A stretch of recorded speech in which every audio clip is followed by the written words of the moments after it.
Hello दोस्तों, आप सभी का बहुत बहुत स्वागत है हमारे इस एनसीईआरटी सीरीज में, जहां हम लोग पढ़ रहे हैं क्लास 10 का एनसीईआरटी में इकोनॉमिक्स सब्जेक्ट। आज हम लोग इकोनॉमिक्स का चैप्टर नंबर 3 जिसका नाम क्या है, मुद्रा और साख, यानी इसके बारे में हम लोग डिस्कस करेंगे। अब तक हम लोगों ने एनसीईआरटी सीरीज में हम लोगों ने क्लास 9 की इकोनॉमिक्स बहुत ही अच्छे तरीके से क्या है खत्म की है। उसके जितने भी इंपॉर्टेंट टॉपिक्स थे वो हम लोगों ने पढ़ा है, इसके साथ साथ उसका एमसीक्यू भी डिस्कस किया है। ठीक है, तो आप लोग वो सारे टॉपिक्स जाकर हमारे चैनल पर क्या है अच्छे तरीके से देख सकते हो और वहां से अपना जितना भी क्या है टॉपिक है वो अच्छे तरीके से पढ़ सकते हो। तो क्लास 9 के जितने भी 4 चैप्टर बनते थे अर्थशास्त्र के अंदर, वो हम लोगों ने अच्छे तरीके से कवर कर लिया है। और क्लास 10 का हम लोगों ने पहला और दूसरा चैप्टर बहुत अच्छे तरीके से कवर किया है। पहले चैप्टर का नाम था विकास और दूसरे चैप्टर का नाम था भारतीय अर्थव्यवस्था के क्षेत्रक, यानी ये दो चैप्टर बहुत ही अच्छे तरीके से हम लोगों ने खत्म किया है। सारे जितने भी इंपॉर्टेंट टॉपिक्स थे वो हम लोगों ने बहुत अच्छे तरीके से कवर किया है। आज हम लोग बात करने वाले हैं क्लास 10 के इकोनॉमिक्स एनसीईआरटी के बारे में, जिसका क्या है चैप्टर नाम है मुद्रा और साख, यानी आज हम लोग इस चैप्टर को अच्छे तरीके से पढ़ेंगे। तो एक बार फटाफट सभी लोग क्लास को शेयर करेंगे और हमारे चैनल को सब्सक्राइब करेंगे। आइए स्टार्ट करते हैं अपना एनसीईआरटी इकोनॉमिक्स का चैप्टर नंबर 3 मुद्रा और साख। अगर हम बात करें इस चैप्टर में, तो हम लोगों को बेसिकली क्या करना है, इस चैप्टर में हम लोग को मुद्रा के बारे में यानी मनी के बारे में पढ़ना है और इसके साथ साथ हम लोगों को साख यानी ऋण के बारे में पढ़ना है, उधार के बारे में पढ़ना है। तो सभी लोग बताएंगे मेरी आवाज आप सभी तक आ रही है? तो इसके बाद क्या करें, हम लोग अपना क्लास फटाफट स्टार्ट करते हैं। तो बात करते हैं सबसे पहले टॉपिक से कि मुद्रा क्या होता है, जिसको हम लोग क्या बोलते हैं, मनी बोलते हैं। क्या बोलते हैं? मनी बोलते हैं। तो सबसे पहले हम लोग मनी के बारे में समझने का प्रयास करेंगे। तो मनी, ठीक है, यहां पर देख रहे हैं, यहां पे सिक्के दिए हुए हैं, यहां पर क्या है 500 के नोट दिए हुए हैं, ये सब क्या है, मुद्राएं हैं यानी मनी है। ठीक है, तो सबसे पहले हम लोगों को मनी के बारे में डिस्कस करना है। सबसे पहले हम लोग डिस्कस करने वाले हैं मनी। अब मनी क्या होता है? मुद्रा विनिमय प्रक्रिया में एक मध्यवर्ती के रूप में कार्य करता है। इसे विनिमय का माध्यम कहा जाता है। बिना मुद्रा के आज के जमाने में क्या है, किसी भी प्रकार का लेन देन जो है वो संभव नहीं हो पाता है। अधिकांश हम वस्तुएं और सेवाओं को खरीदते हैं, बदले में मुद्रा देते हैं, और वस्तुओं और सेवाओं को बेचकर बदले में क्या करते हैं, मुद्रा प्राप्त करते हैं। तो इस चैप्टर में बेसिकली हम लोग मुद्रा के बारे में बात करने वाले हैं, बैंकों के बारे में बात करने वाले हैं और उसके साथ साथ बैंकों द्वारा दिए जाने वाले ऋण के बारे में बात करने वाले हैं। तो मुद्रा बेटा एक ऐसी वस्तु होती है जो क्या है विनिमय के माध्यम के रूप में क्या है हमारे समाज में स्वीकार की जाती है। ठीक है, आज किसी भी व्यक्ति को क्या है, कोई भी रुपए और सिक्के दोगे तो वो आसानी से क्या करता है, स्वीकार कर लेता है। तो वही बताया गया है कि मुद्रा क्या है, विनिमय प्रक्रिया में यानी लेन देन में एक मध्यवर्ती रूप में क्या है, वस्तु के रूप में कार्य करती है। इसीलिए इसको क्या है, विनिमय का माध्यम कहा जाता है, मीडियम ऑफ एक्सचेंज कहा जाता है। ये आपको अच्छे तरीके से पता होना चाहिए। मुद्रा को ही हम लोग मनी बोलते हैं। ठीक है, ये एक प्रकार की वस्तु होती है जो हमारे क्या है वस्तुओं और सेवाओं के लेन देन में क्या है कार्य करती है मध्यवर्ती रूप में। अगर हम सटीक अर्थ में मुद्रा का अर्थ जानना चाहे तो हम कुछ इस प्रकार से कह सकते हैं। ठीक है, तो मुद्रा को हम लोग क्या बोलते हैं, मनी बोलते हैं। यह वह वस्तु या साधन है जिससे वस्तुओं और सेवाओं के, ठीक है, वस्तुओं और सेवाओं के विनिमय मतलब होता है खरीद और बिक्री के लिए व्यापक रूप से स्वीकार किया जाता है। यानी मुद्रा एक ऐसी वस्तु या साधन है जो हम क्या है वस्तुओं और सेवाओं के खरीद और बिक्री में क्या करते हैं, आसानी से स्वीकार करते हैं। साथ ही यह मूल्य के मापक के रूप में भी काम करती है। अब मूल्य का मापक क्या होता है समझने का प्रयास करिएगा। आज जितनी भी वस्तुएं और सेवाएं हम खरीदते हैं या बेचते हैं, उनका जो मूल्य है हम किस में नापते हैं, मुद्रा में नापते हैं। संचय के साधन के रूप में भी कार्य करती है। हम लोग अपने यहां धन किस रूप में एकत्रित करते हैं, मुद्रा के रूप में एकत्रित करते हैं। ऋण चुकाने का भी माध्यम के रूप में कार्य करती है। अब इसमें क्या क्या चीजें शामिल होती है मुद्राओं में, जैसे सिक्के हमारे शामिल होते हैं, कागजी नोट हमारे शामिल होते हैं। इसके अलावा कुछ डिजिटल करेंसीज हैं जैसे बिटकॉइन, ये सब शामिल किया जाता है। यह अर्थव्यवस्था के एक क्या है, मौलिक हिस्सा है जो लेन देन को क्या करता है, सरल बनाता है। तो सीधे रूप में अगर हम बात करें तो मुद्रा होता क्या है, मुद्रा एक ऐसी वस्तु या साधन का नाम है जो वस्तुओं और सेवाओं के बिक्री के समय क्या करती है, आसानी से स्वीकार की जाती है। ठीक है, इसके साथ साथ ये मूल्य मापक का भी कार्य करती है, ठीक है, धन संचय का भी कार्य करती है और इसको ऋणों के भुगतान में क्या है, आसानी रूप से क्या है, लेन देन में इसका इस्तेमाल किया जाता है। यह हमारे अर्थव्यवस्था का एक क्या मौलिक पहलू है। इसके माध्यम से ही क्या है हमारे देश में तमाम प्रकार के क्या है लेन देन होते हैं, और ये लेन देन की प्रक्रिया को क्या करती है बिल्कुल सरल बनाने का प्रयास करती है। ठीक है, तो इसी को क्या बोलते हैं मुद्रा बोलते हैं। तो मुद्रा क्या है समझ में आया? तो मुद्रा वह वस्तु या साधन है जिसमें वस्तुओं और सेवाओं के विनिमय के लिए व्यापक रूप से स्वीकार किया जाता है। साथ ही यह मूल्य मापक, संचय के साधन, ऋण चुकाने के माध्यम के रूप में कार्य करती है, जिसमें सिक्के, कागजी नोट और डिजिटल करेंसी शामिल है। यह अर्थव्यवस्था का एक मौलिक हिस्सा है जो लेन देन को क्या करता है सरल बनाता है। अब मुद्रा का प्रयोग हम लोग जान देते हैं। मुद्रा का प्रयोग हम लोग किन किन रूपों में करते हैं? तो मुद्रा का प्रयोग अनेक प्रकार के लेन देन में किया जाता है। मुद्रा के द्वारा वस्तुएं खरीदी जाती हैं और बेची भी जाती हैं। जिस व्यक्ति के पास मुद्रा है वह इसका विनिमय किसी भी वस्तु और सेवा के खरीदने के लिए आसानी से कर सकता है। यदि आपके पास क्या है पैसा है तो उस पैसे को आप क्या है किसी भी वस्तु और सेवा के रूप में बदल सकते हो। और मुद्रा ही एक ऐसी वस्तु है जिसको पूरे देश में क्या है आसानी से लोग क्या करते हैं स्वीकार करते हैं। तो ये एक माध्यम है, एक जरिया है, एक वस्तु है, एक साधन है जिसका हम लोग इस्तेमाल क्या करते हैं तमाम प्रकार के लेन देनों में करते हैं। इसीलिए क्या है मुद्रा के बारे में जानना क्या है बहुत ज्यादा जरूरी है। तो आई थिंक आपको ये टॉपिक समझ में आया होगा। आगे चलते हैं। इसके बाद अब मुद्रा के कुछ कार्य भी हैं, ये आपको पता होना चाहिए। मुद्रा के अब कौन कौन से कार्य हैं ये आपको अच्छे तरीके से पता होना चाहिए। ठीक है, तो यहां लिखा हुआ है कि मुद्रा के कार्यों को मुख्य रूप से 3 भागों में बांटा गया है। ठीक है, अब हमारे देश में जो क्या है कागज के नोट है, सिक्के हैं, उनका कोई ना कोई तो कार्य होगा। जैसे एक कार्य क्या है वस्तुओं और सेवाओं के लेन देन में क्या है हम मुद्रा का प्रयोग करते हैं, ये तो कार्य हुआ मुद्रा का। अब क्या क्या कार्य होते हैं जरा समझने का प्रयास करते हैं। तो सबसे पहले हम मुद्रा के प्राथमिक कार्य के बारे में बात करेंगे। अब मुद्रा का प्राथमिक कार्य क्या होता है? पहला जो सबसे इंपॉर्टेंट क्या है कार्य होता है वो है विनिमय का माध्यम। विनिमय का माध्यम जिसको हम लोग इंग्लिश में मीडियम ऑफ एक्सचेंज बोलते हैं। क्या बोलते हैं? Medium of exchange. अब इसका मतलब क्या होता है? मुद्रा वस्तुओं और सेवाओं के क्रय विक्रय को सरल बनाती है, जिससे वस्तु विनिमय प्रणाली की कठिनाई क्या हो जाती है दूर हो जाती है। वस्तु विनिमय प्रणाली क्या होता है अभी हम लोग क्या डिस्कस करेंगे। यहां तक चीजें आपको समझ में आई? तो पहला कार्य जो बनता है मुद्रा का वो विनिमय का माध्यम बनता है, यह आपको अच्छे तरीके से पता होना चाहिए। दूसरा मूल्य का मापक। अब मूल्य का मापक का मतलब क्या होता है? Measure of value. यह वस्तुओं और सेवाओं के मूल्य को मापने का एक सामान्य मानक है जिससे वस्तुओं की कीमतों की तुलना करना आसान हो जाता है। देखो आज देश में हम जितने भी प्रकार के वस्तुएं और सेवाओं को खरीदते हैं या बेचते हैं तो उनका मूल्य हम किसमें आंकते हैं नापते हैं? ठीक है, वो मुद्रा में नापते हैं। तो ये मुद्रा का क्या है 2 प्रमुख कार्य है। तो दोनों प्रमुख कार्य क्या है आपके एग्जाम में पूछा जा सकता है कि मुद्रा का प्राथमिक कार्य या मुख्य कार्य क्या है, तो आप बताएंगे विनिमय का माध्यम और मूल्य का मापक। ठीक है, आगे बढ़ते हैं। दूसरा कार्य बात कर लेते हैं, सेकेंडरी फंक्शन के बारे में बात कर लेते हैं।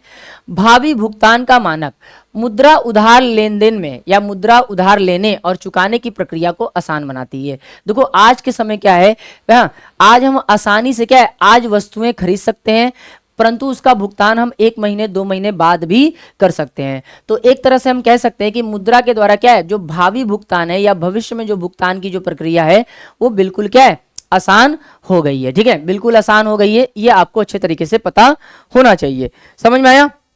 तो मुद्रा का जो दूसरा कार्य है वो है भावी भुगतान का मानक। इसके बाद मूल्य संचय।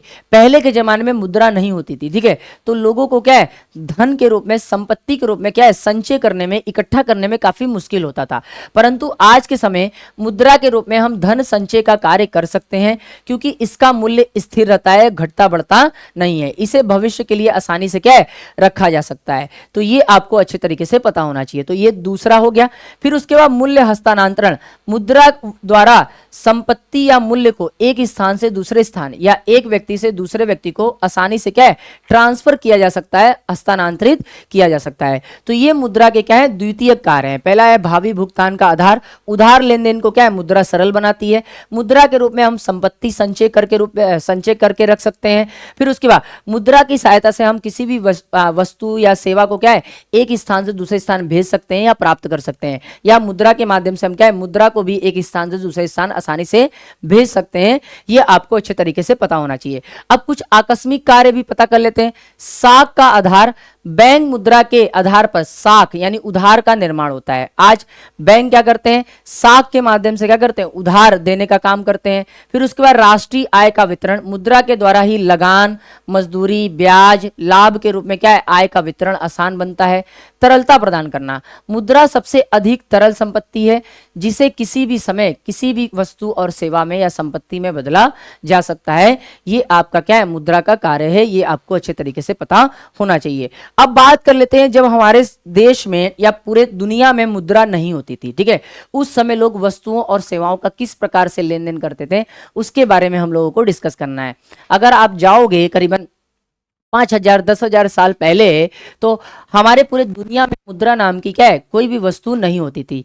तो उस समय लोग लेन देन कैसे करते थे, कैसे अपनी आजीविका चलाते थे, उसके बारे में भी हम लोगों को डिस्कस करना है। तो आइए सबसे पहले हम लोग बात करते हैं बार्टर सिस्टम के बारे में, जिसको हम लोग बोलते हैं वस्तु विनिमय प्रणाली, ठीक है, वस्तु विनिमय प्रणाली या वस्तु विनिमय प्रथा, ठीक है। अब ये एक ऐसी प्रथा थी जो 5,000 साल पुरानी प्रथा है, जिस समय हमारे क्या है, देश में या पूरे दुनिया में मुद्रा का चलन नहीं हुआ करता था। तो हम लोगों को सबसे पहले वस्तु विनिमय प्रणाली के बारे में पता करना है। क्या होता क्या है, वस्तुओं के बदले वस्तुओं का लेन देन ही क्या कहलाता है, वस्तु विनिमय प्रणाली कहलाता है, ठीक है। देखिए यहां पर दो व्यक्ति हैं, यहां पर ये दो व्यक्ति क्या कर रहे हैं, आपस में वस्तुओं का अदल बदल कर रहे हैं, ठीक है।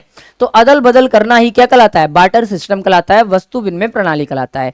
यहां पर ये जो महिला है इनको क्या कर रही है, केला सौंप रही है, और ये बदले में क्या कर रहे हैं, हाँ सेब इनको सौंप रहे हैं, ठीक है। तो आपस में वस्तुओं का या सेवाओं का लेन देन जब होता था, तो उस समय क्या होता था, वस्तु विनिमय प्रणाली जैसी प्रथा का क्या है, प्रचलन हुआ करता था। क्योंकि उस समय तक मुद्रा का आविष्कार नहीं हुआ करता था, लोग आपस में अपनी वस्तुओं को अदल बदल करके अपनी आजीविका को क्या करते थे, चलाते थे। तो इसी प्रथा को या इसी प्रणाली को हम लोग वस्तु विनिमय प्रणाली कहते हैं। मुद्रा के आविष्कार हो जाने के कारण यह प्रणाली आज क्या है, नहीं देखने को मिलती है। यहां पर देखिए लोग क्या कर रहे हैं, अपने वस्तुओं को एक्सचेंज कर रहे हैं।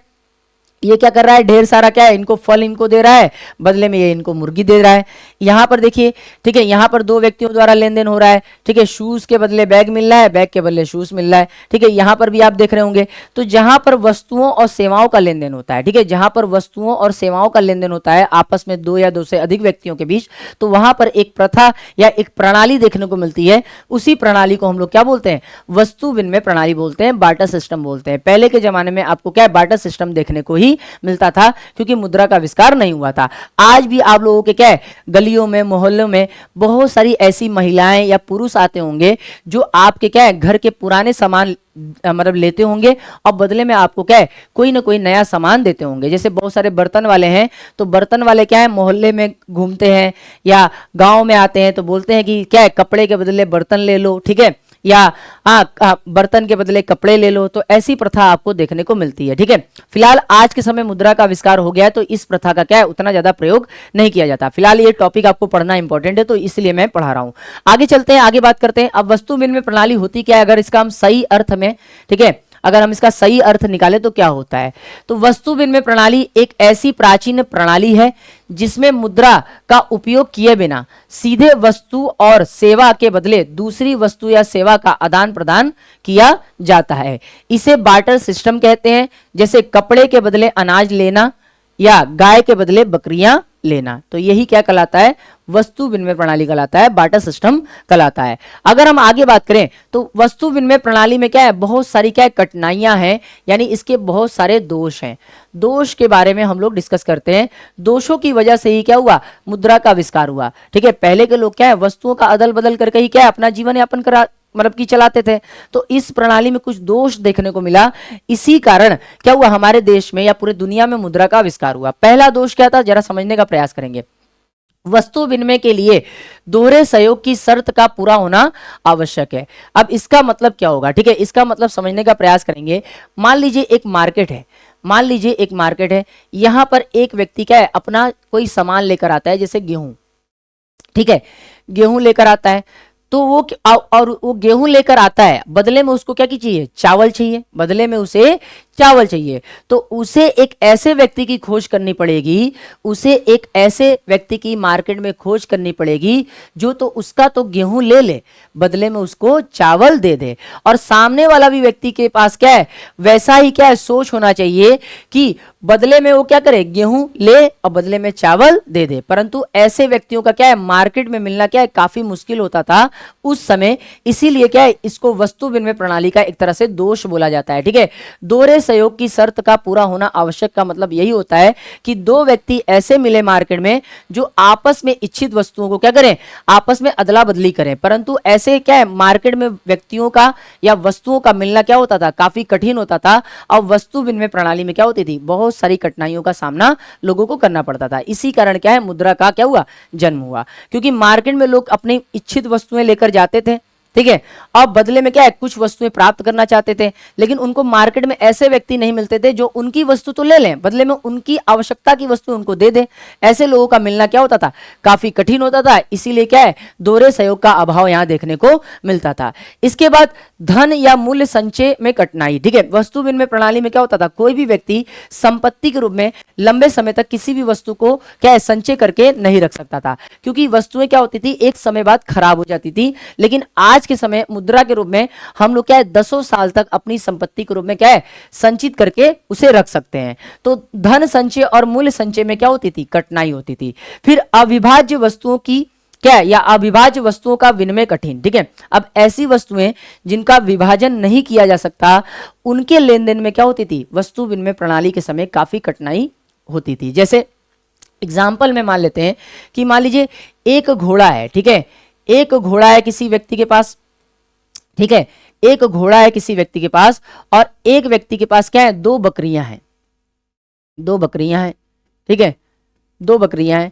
अब ये व्यक्ति क्या है, ये व्यक्ति, ठीक है, ये व्यक्ति जिसके पास घोड़ा है उसको क्या है, एक बकरी की आवश्यकता है। ठीक है, एक बकरी की आवश्यकता है, तो वो क्या करेगा, किसी ऐसे व्यक्ति को क्या करेगा, तलाश करेगा जो क्या करे, उसका एक घोड़ा ले ले, बदले में उसको क्या कर दे, बदले में उसको एक बकरी दे दे। ठीक है, एक बकरी दे दे। मान लो क्या है, जिसके पास दो बकरी है, क्या वो घोड़े के बदले क्या होगा, बकरी देगा, बकरी देगा, एक बकरी देगा नहीं, क्योंकि घोड़े का मूल्य जो है वो दो बकरियों के क्या है, बराबर है। ठीक है, और इसी तरह क्या है, अगर एक घोड़ा कोई व्यक्ति क्या होगा, किसी दूसरे व्यक्ति को देगा, बदले में उससे दो बकरियां इसको मिलेंगी, दो बकरियां मिलेंगी, ये आपको अच्छे तरीके से पता होना चाहिए। लेकिन उसको जरूरत क्या है, एक ही बकरी की है, तो घोड़े को तो काट कर तो देगा नहीं, घोड़े को काट कर देगा नहीं।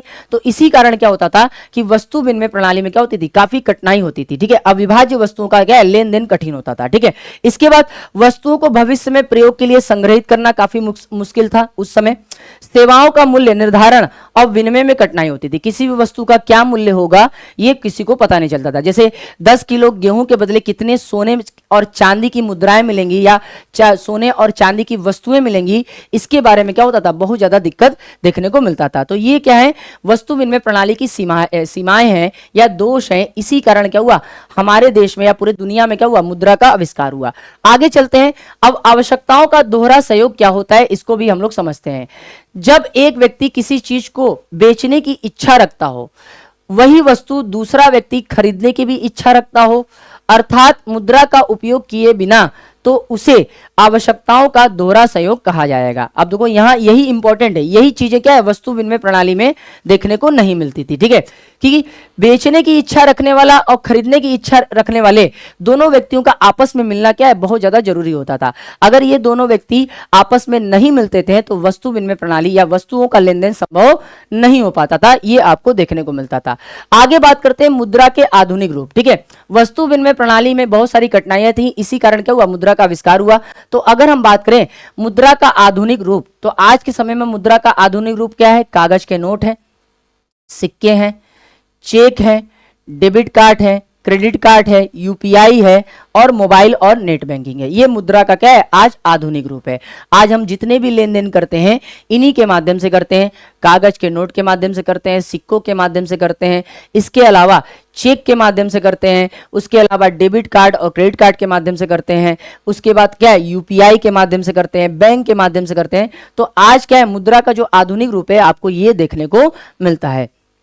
तो कागज के नोट की बात करें तो हमारे देश में अगर हम बात करें, ठीक है, कागज के नोट की बात करें तो वर्तमान में क्या है, 1 रुपए का नोट, ₹2 का नोट, ठीक है, ₹5 का नोट, इसके अलावा 10 के नोट, 20 के नोट, ठीक है, 20 के नोट, फिर 50 के भी नोट क्या है, चलन में है। फिर उसके बाद आप देखेंगे 100 के नोट चलन में है, 200 के नोट चलन में है और 500 के नोट चलन में है। तो ये क्या है, नोट है।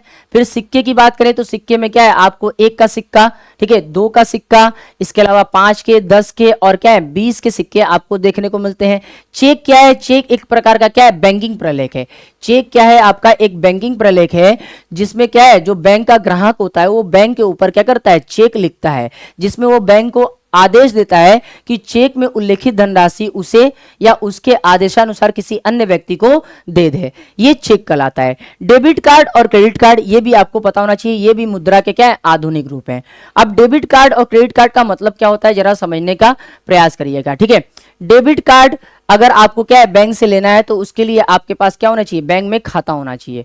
बिना खाते के क्या है, आप डेबिट कार्ड क्या है, बैंक से नहीं ले सकते हैं। और आपके खाते में जो रकम है उसका इस्तेमाल करने के लिए आप क्या है, डेबिट कार्ड का इस्तेमाल कर सकते हो, ठीक है। डेबिट कार्ड के माध्यम से आप अपने खातों में जो रकम जमा की गई है उसका क्या है, उपयोग कर सकते हो।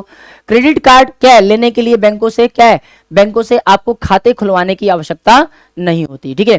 क्रेडिट कार्ड क्या होता है, एक प्रकार का क्या है, एक लिमिटेशन होता है, क्या है, पैसे का इस्तेमाल करने का, जो आपको क्या करता है, बैंक प्रदान करता है। आज के समय अधिकतर जो लेन देन हो रहे हैं वो यूपीआई के माध्यम से हो रहे हैं। आप सभी लोग यूपीआई का फुल फॉर्म बताइएगा। फिर मोबाइल और नेट बैंकिंग के माध्यम से भी क्या है, आजकल बहुत सारे लेन देन संभव हो पा रहे हैं। तो ये सब क्या है, मुद्रा के आधुनिक रूप है। अगर हम बात करें आगे करेंसी की, सबसे पहले हम लोग करेंसी की बात करते हैं। करेंसी में क्या आता है, करेंसी में यही आपके नोट और सिक्के आते हैं। नोट और सिक्कों को हम क्या बोलते हैं, करेंसी बोलते हैं। यह सामान्यतः धन के रूप में स्वीकार की जाती है, जिसमें सिक्के और कागज के नोट शामिल है। इसे सरकार द्वारा जारी किया जाता है, फिलहाल तो बैंक द्वारा हमारे देश में जारी किया जाता है, और अर्थव्यवस्था के अंदर परिसंचालित किया जाता है। तो ये क्या होता है, करेंसी होता है। आधुनिक मुद्रा का विनिमय के अतिरिक्त कोई और अन्य कार्य उपयोग में नहीं है, ये आपको अच्छे तरीके से पता होना चाहिए। तो करेंसी का मतलब यही होता है कि हमारे देश में सभी चलन में जितने भी क्या है, नोट और सिक्के हैं, वही क्या है, करेंसी है। इनका उपयोग हम क्या करते हैं, वस्तुओं और सेवाओं के लेन देन में करते हैं। अच्छे तरीके से पता होना चाहिए। आगे भारत में अगर हम करेंसी की बात करें, भारत में अगर हम करेंसी की बात करें तो भारत में भारतीय रिजर्व बैंक ऑफ इंडिया के द्वारा भारत सरकार की ओर से करेंसी नोट जारी किए जाते हैं। विनिमय के माध्यम के रूप में रुपए को व्यापक रूप से स्वीकार किया जाता है। अगर हम आरबीआई की बात करें तो आरबीआई की स्थापना 1 अप्रैल, ठीक है, 1 अप्रैल 1935 को की गई, ठीक है।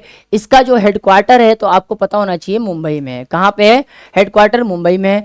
वर्तमान में इसके जो गवर्नर है, वर्तमान में इसके जो गवर्नर है आपको पता होना चाहिए संजय मल्होत्रा है, संजय मल्होत्रा है। हम आरबीआई क्या है, हमारे देश का क्या है, एक सेंट्रल बैंक है। हमारे देश का एक सेंट्रल बैंक है जिसका मुख्य काम क्या है, भारत में नोट छापना, इसके अलावा बैंकों की सहायता करना और सरकार की सहायता करना, ये इसका क्या है, मुख्य काम है। तो भारत में जो नोटों को छापने का कार्य दिया गया है वो आरबीआई को दिया गया है।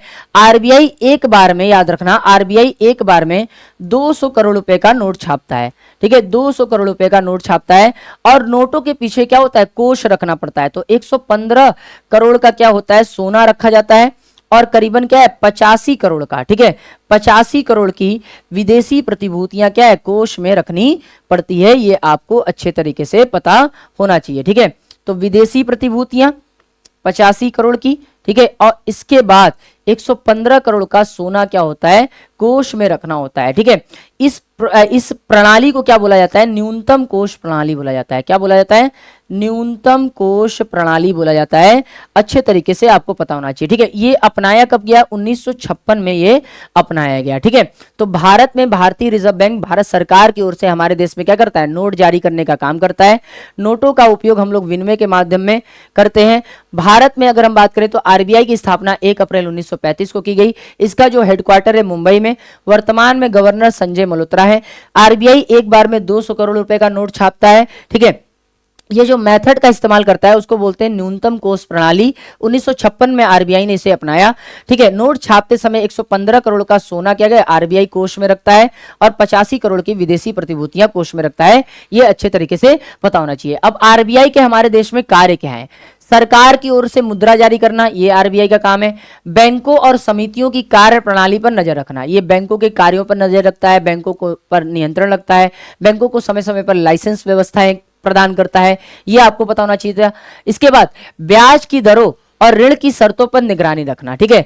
कोई भी बैंक क्या है, ब्याज दरों को ज्यादा घटाएं और बढ़ाएं ना, ऋण की जो शर्तें हैं उसको ज्यादा बदले ना, ये सब पर क्या है, आरबीआई क्या है, नियंत्रण रखता है। फिर बैंक कितना नगद शेष अपने पास रखे हुए हैं, इसके बारे में, ठीक है, इसके बारे में बैंकों के पास, ठीक है, बैंकों के पास क्या है, अपनी जानकारी भी होनी चाहिए और उसके साथ साथ उनको ये जानकारी रिजर्व बैंक ऑफ इंडिया को भी क्या है, देना चाहिए। इसके बाद ऋण किस प्रकार वितरित करना है, इसकी नजर रखना भी क्या है, आरबीआई का काम है। तो आरबीआई ये सारे क्या करता है, हमारे देश में काम करता है। इसके बाद हम लोग बात कर लेते हैं बैंक में निक्षेप, जिसको जमा बोलते हैं, जिसको हम लोग क्या है, डिमांड डिपॉजिट भी बोलते हैं। क्या बोलते हैं, डिमांड डिपॉजिट्स, ठीक है।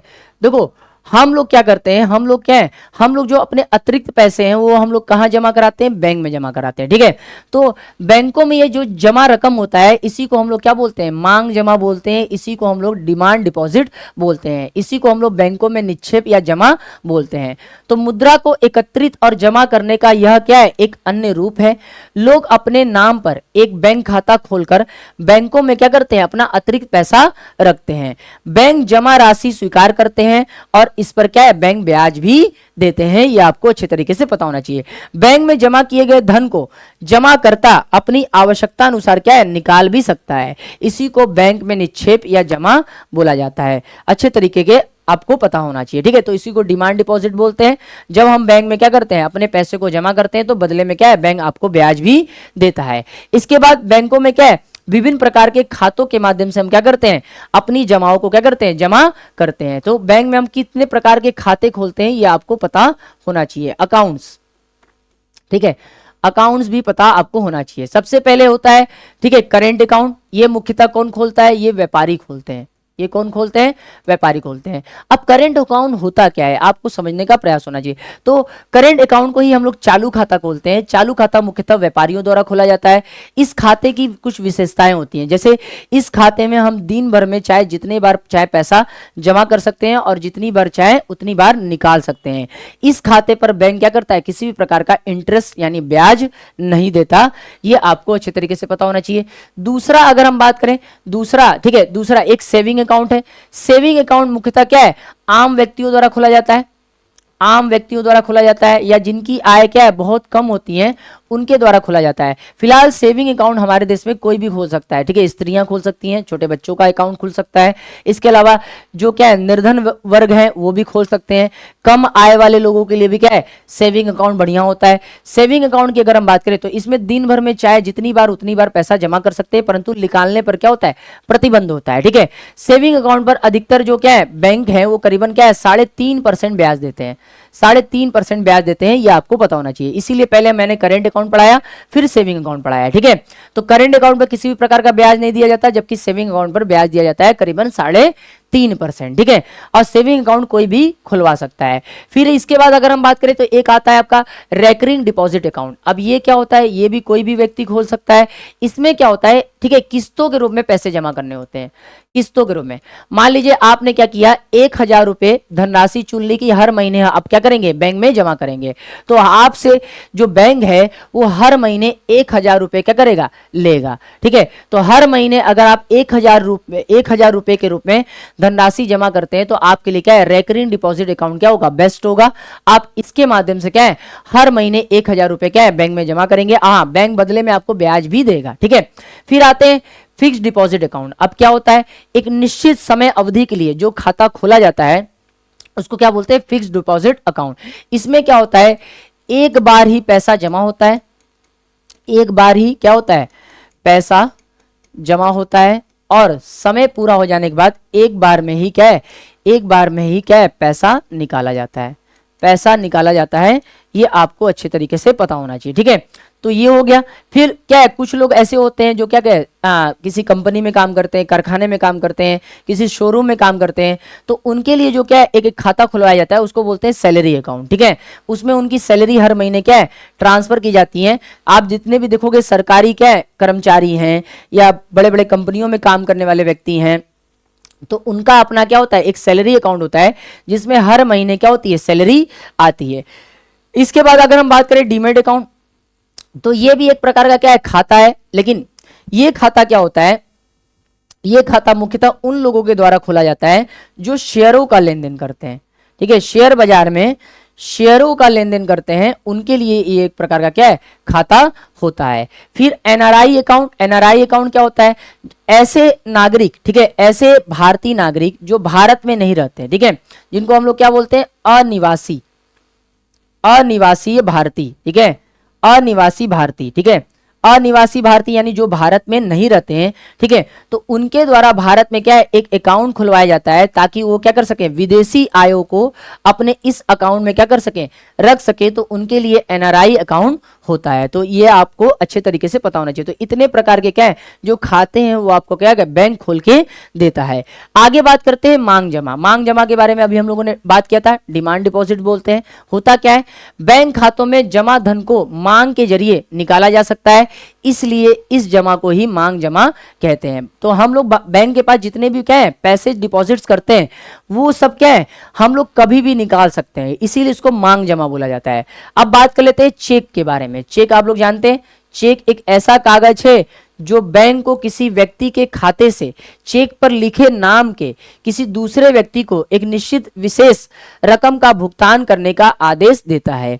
यह नगदी के प्रयोग के बिना भुगतान को हल करता है। तो एक तरह से मैंने बताया था कि चेक क्या है, एक बैंकिंग प्रलेख होता है, इसका प्रयोग बैंक का ग्राहक करता है, जिसमें वो बैंक को यह आदेश देता है कि चेक में लिखित धनराशि का एक निश्चित समय में क्या करे, उस चेक के वाहक को या धारक को या चेक में लिखे व्यक्ति को क्या करे, एक समय पर कर दे। उसी को क्या बोला जाता है, चेक बोला जाता है। तो चेक अगर होता क्या है, तो चेक को आप लोग सभी लोग बताएंगे चेक को हिंदी में क्या कहते हैं, चेक को हिंदी में क्या कहते हैं आपको बताना है, ठीक है। तो चेक होता क्या है, तो बैंक चेक एक लिखित, दिनांकित और हस्ताक्षरित दस्तावेज है जो आपके बैंक खाते से किसी अन्य व्यक्ति या संस्था को एक निश्चित राशि भुगतान करने का आदेश देता है। यह सुरक्षित धन का हस्तांतरण का एक साधन है जो जारी होने के तारीख से 3 महीने तक की वैध रहता है। तो चेक मैंने बताया एक बैंकिंग प्रलेख है, ठीक है। इसका प्रयोग हम लोग उस समय करते हैं जब हमको किसी को क्या है, भुगतान देना होता है। सभी लोग बताएंगे चेक को हिंदी में क्या कहते हैं, चेक को हिंदी में क्या कहते हैं। ये देखिए चेक है, ये चेक का फॉर्मेट है, ये आप देखेंगे चेक का फॉर्मेट।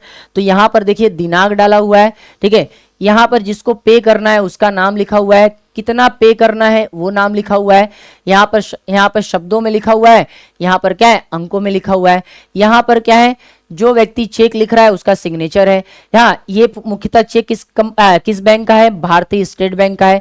यहाँ पर बैंक शाखा का नाम लिखा हुआ है, यहाँ देखिए खाता संख्या लिखा हुआ है, ठीक है। यहाँ पर देखिए 2 लाइन खींची गई है, रेखांकित चेक, ठीक है। यहाँ पर देखिए चेक का नंबर है, आप सभी को दिख रहा होगा, और यहाँ बैंक द्वारा आयुक्त कोड, ठीक है, ये एक कोड है चेक का। तो ये सारा ये चेक का क्या है आपका फॉर्मेट है, ठीक है। आगे चलते हैं। इसके बाद आधुनिक बैंकिंग प्रणाली के बारे में पता करना है। मुद्रा और जमा का आधुनिक रूप आधुनिक बैंकिंग प्रणाली से जुड़ा हुआ है। आज जितने भी क्या है लेन देन है वो सब कुछ क्या है बैंक से जुड़े हुए हैं, ये आपको पता होना चाहिए था। बैंक एक ऐसी वित्तीय संस्था है जो आम जनता से धन जमा के रूप में स्वीकार करती है, उसे सुरक्षित रखती है और जरूरतमंदों को क्या करती है, ऋण और साथ प्रदान करती है। यह मुख्य रूप से मुद्रा के लेन देन, बचत खातों, चेक ड्राफ्ट सुविधाओं और धन के स्थानांतरण जैसी बैंकिंग कार्यों का संचालन करती है। यह आर्थिक विकास में महत्वपूर्ण भूमिका निभाती है, ये आपको अच्छे तरीके से पता होना चाहिए। तो बैंक एक प्रकार की संस्था होती है जिसका मुख्य काम क्या होता है, मुद्रा एवं साख में लेन देन करना। आवश्यकता पड़ने पर यह आपको ऋण भी देती है और आपके अतिरिक्त पैसे को अपने पास जमा के रूप में भी रखती है। तो यही क्या होता है, बैंक का कार्य होता है। बैंक की ऋण संबंधी क्रियाओं के बारे में हम लोगों को डिस्कस करना है, ठीक है। तो देखिए बैंक लोगों की जमा राशि स्वीकार करती है और इस प्रकार बैंक जमा के रूप में बड़ी राशि एकत्र करती है। देखो बैंक के पास हम लोग जो पैसा जमा करते हैं वो ढेर सारी मात्रा में उनके पास क्या होता है, कलेक्ट हो जाता है। अब भारत में बैंक करता क्या है, ठीक है, भारत में बैंक जमा का केवल 18% हिस्सा ही अपने पास नगद के रूप में रखता है, ठीक है, और बाकी क्या करता है वो उधार दे देता है। बाकी वो क्या करता है, उधार दे देता है। तो वही लिखा हुआ है कि भारत में बैंक जमा का केवल 18% हिस्सा नगद रूप में अपने पास रखते हैं। ऐसा प्रावधान जमाकर्ताओं द्वारा किसी एक दिन में धन निकालने की संभावना को देखते हुए किया गया है। बैंक उधारकर्ताओं को अग्रिम रूप से ऋण देते हैं और इस पर उच्च ब्याज भी लेते हैं। कर्जदारों से लिए गए ब्याज और जमाकर्ताओं को दिए गए ब्याज के बीच का अंतर जो होता है वो बैंक का मुख्य का आय होता है। ठीक है, जैसे आपने क्या किया, आपने बैंक में पैसा जमा किया, ठीक है, बदले में आपको क्या है, बैंक 4% इंटरेस्ट देगा। ठीक है, 4% इंटरेस्ट देगा। फिर आपने जो पैसा जमा किया उसे वो क्या करेगा, बैंक किसी अन्य व्यक्ति को उधार दे देगा, बदले में उससे क्या करेगा, 8% ब्याज लेगा। तो आपको देगा 4% ब्याज और किसी दूसरे व्यक्ति से लेगा 8% ब्याज। तो इन दोनों का जो अंतर होगा वही क्या होगी, बैंक की आय होगी। ये आपको अच्छे तरीके से पता होना चाहिए। आगे चलते हैं, आगे बात करते हैं। नेक्स्ट साख के बारे में पढ़ लेते हैं, जिसको हम लोग ऋण भी बोलते हैं। क्या बोलते हैं, ऋण भी बोलते हैं। तो ऋण के बारे में समझ लेते हैं। एक बार क्लास को सभी लोग ढेर सारी मात्रा में शेयर करेंगे। ठीक है, अगर हम साख की बात करें तो साख एक ऐसा समझौता है जिसके तहत ऋणदाता मतलब ऋण देने वाला, ठीक है, ऋण देने वाला, ठीक है, उधारकर्ता को यानी ऋण लेने वाला, ठीक है, ऋण लेने वाला को धनराशि या वस्तु एवं सेवाएं, इस सेवाओं का इस प्रकार से आश्वासन उधार देता है कि वह भविष्य में उसका भुगतान कर देगा। तो साख एक ऐसा समझौता है जिसके तहत ऋणदाता उधारकर्ता को धनराशि, वस्तु, सेवाएं इस आश्वासन पर उधार देता है कि उसका वो क्या करेगा, भविष्य में भुगतान कर देगा। इसी को क्या बोलते हैं, साख बोलते हैं। अब साख के विभिन्न प्रकार होते हैं, उसके बारे में हम लोग को डिस्कस करना है। तो ग्रामीण क्षेत्रों में ऋण की मुख्य मांग फसल उत्पादन के लिए होती है, जिसमें बीज, उर्वरक, कीटनाशक, पानी, बिजली, उपकरणों की मरम्मत आदि पर काफी खर्च होता है। एक गांव में विभिन्न श्रेणियों के उधारकर्ता के लिए अलग अलग क्या होते हैं, साख और ऋण के क्या होते हैं, स्रोत होते हैं, उसके बारे में पता करना है। अब एक गांव के लोग को कहां कहां से ऋण मिलता है ये आपको अच्छे तरीके से पता होना चाहिए। तो सबसे पहले बात करते हैं साहूकारों से ऋण। ठीक है, अब साहूकार कौन होते हैं ये आपको अच्छे तरीके से पता होना चाहिए। साहूकार गांव के कुछ अमीर या धन संपत्ति वाले क्या है, इंसान होते हैं, जो क्या करते हैं, गांव के किसानों को, गांव के निर्धन व्यक्तियों को क्या करते हैं, ऋण देने का काम करते हैं। ठीक है, तो यही लिखा हुआ है कि छोटे किसान गांव के साहूकारों से ब्याज की उच्च दर पर पैसे उधार लेते हैं। उच्च ब्याज की दर के कारण वे कर्ज जाल में फंस जाते हैं। तो साहूकारों से ऋण मिलता है गांव के लोगों को, व्यापारियों से भी मिलता है। ठीक है, किसानों को कम ब्याज दर पर कृषि व्यापारियों से ऋण मिलता है। ठीक है, व्यापारियों को भी किसानों से उनकी फसल को बेचने का वादा मिलता है। इस तरीके से व्यापारी सुनिश्चित करता है कि धन लाभ कमाने के अतिरिक्त अदा भी किया जा सकता है। वह कम कीमत पर किसानों से फसल खरीदता है और जब कीमत उच्च होती है तो उसे बेचता है। तो व्यापारियों द्वारा भी क्या है, ग्रामीण क्षेत्र के लोगों को ऋण दिया जाता है। इसके बाद अगर हम बात करें बैंकों से ऋण, ठीक है, बैंकों से ऋण, तो गांव के कुछ लोग होते हैं जो मध्यम और बड़े किसान वर्ग हैं, उनको भी क्या है, कम ब्याज दर पर खेती के लिए बैंक से ऋण लेते हैं। बैंक ऐसे उधारकर्ताओं को अन्य सुविधाएं भी प्रदान करता है। नियोक्ता से ऋण, भूमिहीन कृषक मजदूर जिनके पास भूमि नहीं है और अन्य मजदूर ऋण के लिए अपनी नियोक्ता पर निर्भर होते हैं। यानी ऐसे भूमिहीन कृषक या किसान जो क्या है, किसी दूसरे के खेत पे खेती करते हैं, तो उनसे भी वो क्या करते हैं, ऋण लेते हैं। जमींदार प्रत्येक महीने 5% की ब्याज दर पर मजदूरों को क्या करते हैं, ऋण देते हैं और ऋण के बदले वे जमीन मालिकों के लिए क्या करते हैं, काम करते हैं। ये आपको पता होना चाहिए। समझ में आया सभी को, बताएंगे यहां तक।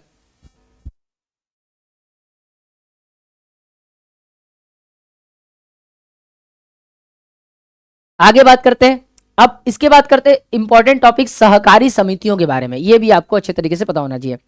देखो, सहकारी समितियां क्या होती हैं, ये ग्रामीण क्षेत्रों में सस्ते ऋण का प्रमुख स्रोत है। सहकारी समितियों के सदस्यों को कृषि उपकरण, खेती और कृषि व्यापार, मत्स्य पालन, घरों के निर्माण और अन्य खर्चों की खरीद के लिए क्या होता है, ऋण प्रदान किया जाता है। तो गांव के क्या है, गांव के कुछ क्या है, गिने चुने लोग होते हैं, वो आपस में क्या करते हैं, एक समूह बनाते हैं। उस समूह का काम ही क्या होता है, ऋण प्रदान करना। आइए देखते हैं सहकारी समिति का सही अर्थ क्या होता है, सही अर्थ जानने का प्रयास करते हैं। तो सामान्य आर्थिक हितों वाले व्यक्तियों का एक स्वैच्छिक संगठन जो आपसी सहायता और सेवा के उद्देश्य से मिलकर काम करते हैं उन्हीं को क्या बोला जाता है, सहकारी समितियां कहा जाता है। ये मुख्य रूप से कमजोर वर्गों को या कमजोर वर्गों के आर्थिक क्या है, शोषण को रोकने और सदस्यों को सस्ती वस्तुएं और सेवाएं उपलब्ध कराने के लिए बनाई जाती हैं। इनका संचालन लोकतांत्रिक तरीके से होता है और ये कानूनी रूप से भी क्या होते हैं, पंजीकृत होते हैं। इनको सहकारी समिति बोला जाता है। तो यहां से भी क्या है, ये लोगों को ऋण मिलता है। कुछ व्यक्तियों और समूहों को बैंक द्वारा कर्ज नहीं देने के क्या कारण है, ये आप लोग बताएंगे। एक बार क्लास को सभी लोग शेयर करेंगे। तो यहां पर बैंक क्यों नहीं ऋण देता? पहले तो ग्रामीण क्षेत्रों में बैंकों की अनुपस्थिति, कोई शाखाएं नहीं होती, समर्थक ऋणधार न होना, कोई गारंटर न होना, ठीक है, जरूरी कागजात न होना, इसके अलावा ऋण की शर्तें पूरी न कर पाना। तो इन वजहों से क्या है, लोगों को ऋण बैंक नहीं देता है। ठीक है, भारत में औपचारिक क्षेत्र में साख, ये हम लोगों को पढ़ना है। ठीक है, औपचारिक क्षेत्र में साख। अब औपचारिक क्षेत्र में साख का मतलब क्या होता है, जब बैंकों के माध्यम से हम क्या करते हैं, उधार लेते हैं, तो उसी को क्या बोला जाता है, औपचारिक रूप से क्या है, साख बोला जाता है।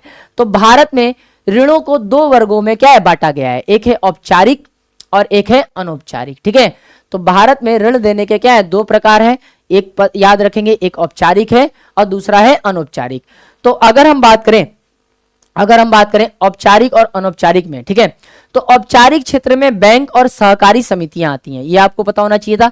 जबकि अनौपचारिक में, ठीक है, अनौपचारिक में कौन आता है, मित्र होते हैं, रिश्तेदार होते हैं, व्यापारी होते हैं, साहूकार होते हैं, जमींदार और बड़े किसान, ये सब अनौपचारिक क्षेत्र में आते हैं।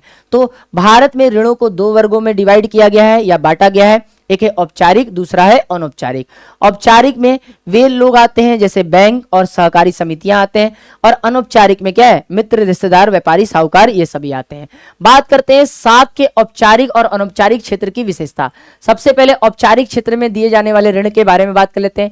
ये अपेक्षाकृत कम दरों पर ऋण प्रदान करते हैं तथा समर्थन ऋणधार ऋण प्राप्त करने के लिए आवश्यक होता है। ठीक है, अब समर्थक ऋणधार क्या होता है, जरा समझने का प्रयास करिएगा। अब इसका मतलब होता है कोलेटरल। क्या बोलते हैं इसको, कोलेटरल बोलते हैं। समझने का प्रयास करेंगे। समर्थक ऋणधार का मतलब क्या होता है, वह संपत्ति या वह संपत्ति जिसे कर्जदार उधारदाता के पास गारंटी के रूप में रखता है जब तक ऋण न चुकाया जा रहा है। ठीक है, जैसे आप बैंक से कोई भी ऋण लेते हो तो बदले में आपको कोई ना कोई संपत्ति के रूप में क्या है, जमानत के रूप में आपको बैंकों के पास कोई ना कोई चीज रखना पड़ता है। तो उसी को क्या बोलते हैं, समर्थक ऋणदार बोलते हैं। ठीक है, आगे ये क्षेत्र मुख्यतः भारतीय रिजर्व बैंक के द्वारा क्या होते हैं, पर्यवेक्षित होते हैं। इसमें बैंक और सहकारी समितियां शामिल होती हैं। इसके बाद अनौपचारिक क्षेत्र में बात कर लेते हैं ऋण की विशेषता।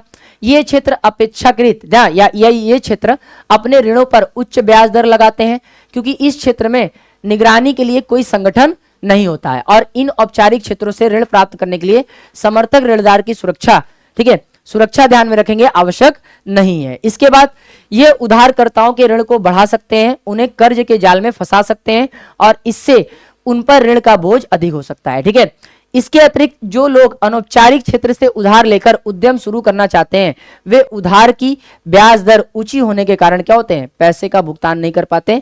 ये सब चीजें, ये सारे कारण होते हैं। इसके बाद आगे बढ़ते हैं। अब हम लोगों को एक और टॉपिक पढ़ना है, इंपॉर्टेंट टॉपिक, ये लास्ट टॉपिक है इस चैप्टर का, स्वयं सहायता समूह। इसके बारे में देखो, यहाँ पे स्त्रियां हैं, यहाँ पर कुछ स्त्रियों का क्या है, ग्रुप बना है। ये ग्रुप क्या है, थोड़े थोड़े पैसे क्या करते हैं, जमा करते हैं, और जमा करके इन ग्रुप में से जिसको भी क्या है उस पैसे की सहायता होती है, ठीक है, या जरूरत होती है, उसको क्या किया जाता है, दे दिया जाता है। इसी को क्या बोला जाता है, स्वयं सहायता समूह बोला जाता है। तो ध्यान से समझने का प्रयास करेंगे, स्वयं सहायता समूह को क्या बोलते हैं। स्वयं सहायता समूह, सेल्फ हेल्प ग्रुप जिसको बोलते हैं, समान आर्थिक और सामाजिक पृष्ठभूमि वाले ऐसे लोग, आमतौर पर इसमें क्या है 10 से 20 महिलाएं होती हैं। इनका एक छोटा सा स्वैच्छिक और अनौपचारिक संगठन होता है जो नियमित बचत करके बिना किसी गिरवी के ऋण प्राप्त कर सामूहिक प्रयास से स्वरोजगार शुरू कर अपना जीवन स्तर सुधारते हैं। यह मुख्यतः रूप से ग्रामीण क्षेत्रों में गरीबी उन्मूलन और महिलाओं के सशक्तिकरण का एक प्रमुख साधन है। आप गांव में देखोगे महिलाओं का क्या होता है, बहुत सारा समूह होता है। वो समूह क्या करता है, थोड़ी थोड़ी बचतें कर क्या करता है, उन पैसों से क्या करता है, अपने ही समूह के किसी एक व्यक्ति को क्या करता है, ऋण देने का काम करता है, ताकि उसकी आर्थिक सहायता हो सके। इन्हीं को स्वयं सहायता समूह बोला जाता है। तो स्वयं सहायता समूह आमतौर पर ऐसे लोगों का समूह होता है जो समान सामाजिक आर्थिक पृष्ठभूमि वाले होते हैं। वे एकत्रित होकर अपनी क्षमता के अनुसार नियमित रूप क्या करते हैं, पैसे बचाते हैं। स्वयं सहायता समूह में एक दूसरे के पड़ोसी यानी 15 से 20 सदस्य, मुख्यतः इसमें महिलाएं होती हैं। सदस्य अपनी जरूरतों को पूरा करने के लिए छोटे कर्ज समूह से ही कर्ज लेते हैं। समूह इन कर्जों पर क्या करता है, ब्याज लेता है, लेकिन यह साहूकार के द्वारा लिए गए ब्याज से कम होता है। 1 या 2 वर्षों के बाद यदि समूह नियमित रूप से बचत करते हैं तो वह बैंक से भी ऋण प्राप्त करने योग्य हो जाते हैं। गरीबों के लिए स्वयं सहायता समूह संगठन के पीछे के मूल्य विचार, गरीबों को संगठित रूप से कार्य करने के लिए प्रेरित करना, ठीक है, स्वरोजगार के लिए प्रेरित करना, शोषण से बचाना, कर्जदारों को ऋण और जाल से बचाना, ठीक है, स्वावलंबन और रोजगार बनाना। इसके बाद इनके कार्य बात कर लेते हैं, स्वयं सहायता समूह के कार्य क्या होते हैं, ठीक है। तो बिना समर्थ ऋणधार को ऋण देना, यानी बिना गारंटी के यहाँ पे क्या है, ऋण मिल जाता है आपको। किसी प्रकार की संपत्ति को क्या है, जमानत के रूप में नहीं रखना पड़ता। सदस्यों की जमा पूंजी को इकट्ठा करना, ये होता है। ग्रामीण निर्धन विशेषकर महिलाओं को एकत्रित करना, ठीक है, कम ब्याज दर पर ऋण देना। इसके बाद विभिन्न सामाजिक मुद्दों पर चर्चा को मंच देना, ये इसका क्या है, मुख्यतः क्या होता है, काम होता है, ठीक है। तो ये रहा आपका क्या है, क्लास 10th का, ठीक है, तीसरा चैप्टर एनसीईआरटी का, जिसका नाम क्या था, मुद्रा एवं